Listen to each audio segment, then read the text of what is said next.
What's up, West Coast Swing Dancers? If you want a cool pattern that's gonna work at just about every level and will make you look cool, this is the video for you. My name is Brian B, and this is Miss Megan. All right, so we're gonna show you, we're gonna build this piece by piece. So this is built off of cross hand hold.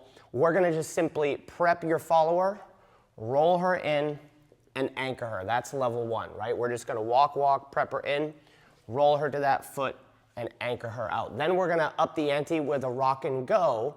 1, 2, 3, and 4. We're gonna over rotate her to be able to create a slick move. If we look at that again, what we're doing is, and we're gonna break this all apart, we're rolling her in, but instead of letting her anchor, we're gonna over rotate that to a rock and go. Now I have to get rid of this hand, so I'm just gonna take this over my head. That's level 2. And then the final one, this is the cool part, with a caveat, we're gonna add something actually slick at the end of it. We're gonna over rotate this to walk her around into a tuck. And then we're gonna show you how to play with the width of the slot as you do this to allow there to be some cool back and forth stuff. And that was not supposed to be on the video, but you know what? I think we're gonna add it. So first things first, we need to basically, from a right hand to a right hand handshake hold, prep Megan, roll her in. This moment in time in this pattern is gonna be important. So I have to master this moment, because at this point here, Megan's on her right foot, there's some connection in the right hand, and our goal is to work away from that connection and look for the anchor step as the follower, yes? So can you tell me what you're feeling at this point, Miss Megan, first and foremost? So right here, I know that there are many options, but I am connected to this hand, so I'm only gonna go at the speed and the distance of where this connection is going to lead me. So as he rolls me out, triple, the rotation has stopped, so I'm just gonna go away. So that's a great point. And so followers, you have to master that, and leaders, so do you, right? So what I do is I just roll her in. If this is just a basic roll in, roll out, I might even put this hand on her shoulder to say, hey, chill out. And then what I don't do is lead this hand fast. I have all of counts 5 and 6 to return this to center. So I want that to be my basic. I want to take that hand around 5 and 6 slowly. That way, if I accelerate it, it's going to open up level 2 of this pattern. So if I accelerate it, 1, 2, 3, and 4, 5 and 6. So you can see that hand came all the way around 5 and 6, taking Megan out. We're going to talk about how we do this. Now from here, it's just an inside turn, triple step, anchor step. So things that we need to think about here, this is called a rock and go. So a typical anchor would stay in place. The rock and go is going to rock and take her out of that anchor step. So we have 1, 2, 3, and 4. So leaders, I'm going to accelerate this 5 and I have 2 things. I have to prep her and take her forward. So I'm exaggerating this a little bit, but I need to take her out while prepping her, right? Just like I would on a basic inside turn, I would bring her forward and give her a little bit of a prep. The same thing is happening. This is count 4, 5, and 6. I'm taking her out. Now at this point, she's prepped for the inside turn.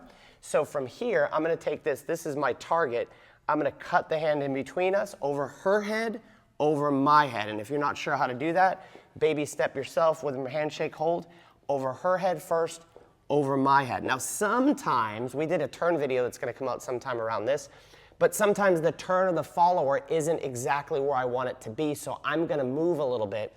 1, 2, 3, and 4, 5, and 6. I'm monitoring her with my footwork. I would have preferred to stay here, but I'm going to monitor her to make that happen. Cool? So that's level 1. That's actually level 2. Level 3 is we're going to take this out to a little pinwheel walk around. So what we're going to do here, same setup, 3 and 4. This time I'm going to ask for this left hand over the top. I'll talk about how I get that in a second. I take her out to this position here, right? Now we're going to walk around 2 beats, walk to lead a tuck, tuck and step and anchor step. So let's look at that slowly. Again, I like to think about the patterns. If you think about them in 2-beat increments, as you learn your patterns, you'll be way better off. So we have walk. Megan's prep, piece of cake, second 2-bit increment. 3 and 4. What do I have to do here? Well, I have to start to think about the pressure of this hand. I have to pick this hand up pinky side. I over-rotate her with the rock and go. 5 and 6. That's the second 2-beat increment to get here. Now, we both have connection in these on the right hand specifically for me and for Megan. I'm going to walk back as she walks forward. Walk, walk. What I'm trying to do is still create this slot. Now I'm going to lead a tuck, triple step. Again, there's a moment, that's my 2-beat increment. I have that hand, so I can anchor step. So let's do that one more time. Let's do it from this side.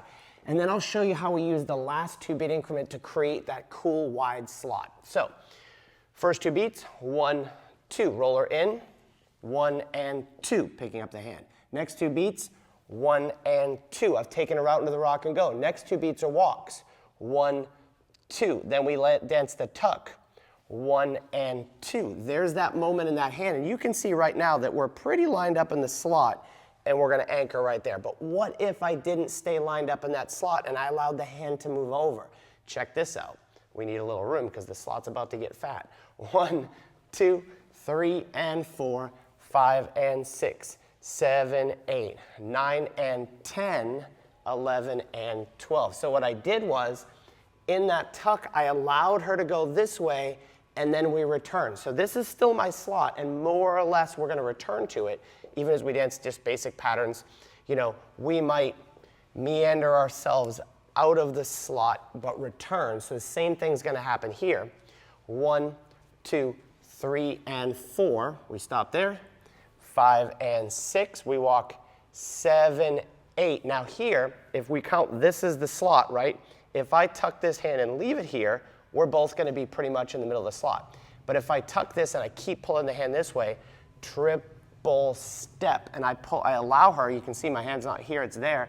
Now she's gone that way, I'm going to work the opposite way, boom. Now, what we did was, which is fun about these patterns, is as you start to create these energies, and the best way that you can think about West Coast swing at its highest level when we start to play with stuff like this is that it's a conversation, right? So as I allow Megan to go out, if she takes that part of the conversation, then I can too, and then it actually might lead into the next pattern, which is what we did at the beginning of the video accidentally.